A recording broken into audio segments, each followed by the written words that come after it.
This channel does not promote any violent, harmful, or illegal activities. All content provided by this channel is meant for an educational purpose only. Durga পূজা উৎসব শারদীয় উৎসব উপলক্ষে মুখ্যমন্ত্রী রাজ্যের বিধায়কদের বস্ত্র দিয়েছেন। ঈদ উল ফিতর এবং পূজা উপলক্ষে দিয়ে থাকে।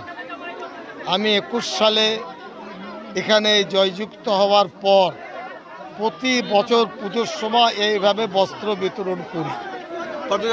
এখানে শাড়ি, ধুতি, পাঞ্জাবি, পায়জামা, এরপরে মশারি, তারপরে বিছানার চাদর, এসব দেওয়ার সাথে সাথে আমরা কিছু ফুটবল দিয়েছি এবং স্কুল ব্যাগ দিয়েছি। প্রায় 600-600-র উপর হবে। আমি মধ্যমগ্রাম পঞ্চায়েতে দাঁড়িয়ে আছি। এখানে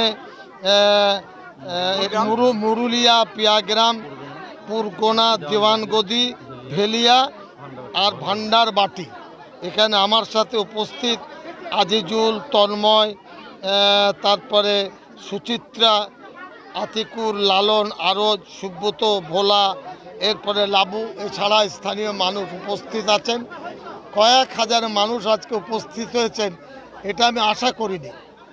আমরা শান্তি চাই এবং রাজনীতির নামে ত্রাস, রাজনীতির নামে জমি দখল, রাজনীতির নামে মারপিট, এসব বন্ধ করে ভালো মানুষের রাজনীতি করতে হবে এবং মানুষের স্বাধীনতা, মানুষের দলের প্রতি আস্থা, এটা আমরা ফিরিয়ে আনতে চাইছি।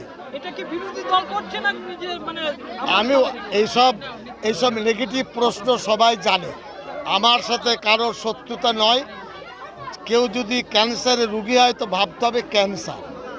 ইনফ্লুয়েঞ্জা হলে একটা ট্যাবলেট দিতে সেরে যাবে, কিন্তু টাইফয়েড হলে ডোজটা আলাদা দিতে হবে। তো এখানকার যারা নেতা টাইফয়েডের রুগী, ইনফ্লুয়েঞ্জা না ক্যান্সার, তারা নিজেরা বুঝতে পারছেন কিসের রুগী। আপনার বক্তব্যের মধ্যে বললেন যে জমি দখলের ব্যাপারে, আমি যা বলছি 100% জমি দখলের কেউ কারো জমি দখল করবেন না। কেউ হয়েছে না হয়েছে এটা সার্বিক আমি বার্তা দিলাম।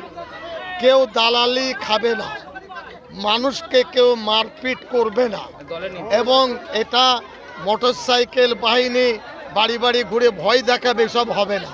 সার্বজনীনভাবে ঘাসের উপর জোড়া ফুলের পতাকা, মমতা ব্যানার্জি, অভিষেক ব্যানার্জি দলের নেতৃত্বের যে আনুগত্য, সেটা তাদেরকে রাখতে হবে। এই কারণে এই বস্ত্র বিতরণ প্রমাণ করে দিচ্ছে সাধারণ মানুষ একজোট হয়ে গেছে। তারা ন্যায়ের পক্ষে, দিদির পক্ষে, দলের পক্ষে।